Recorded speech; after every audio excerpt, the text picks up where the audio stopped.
So here's a crazy story. This whole book trilogy that I'm working on, Eve Descending, it used to be a short film. That's how it started. Many, many years ago when I was in college. This was about 12 years ago. We're playing at the playground right now. And it was like way too ambitious for its own good. Like we had no budget. We had to check all of our gear out from the school. I went to film school, by the way. And I dragged a crew of like 25 people out into the middle of the desert in Central Oregon. And it was super fun, but it was a lot. So back then it was a lot of the same characters. You know, Aiden and Cyrex were the main ones.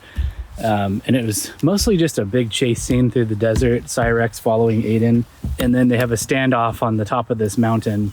Actually, it was like a cliff out there in the middle of the desert. It was really cool location called Fort Rock State Park. And some of the elements were the same, but the story was a lot more simple.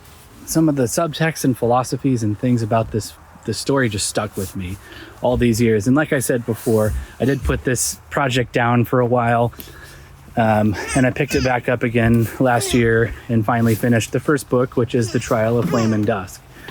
It's crazy to look back, you know, almost 15 years ago and see that the student film evolve and become something completely different and more complex and nuanced as I've grown up as a person, as I've experienced more life, and seeing these characters become more nuanced in their struggles and their, you know, things that they're dealing with philosophically.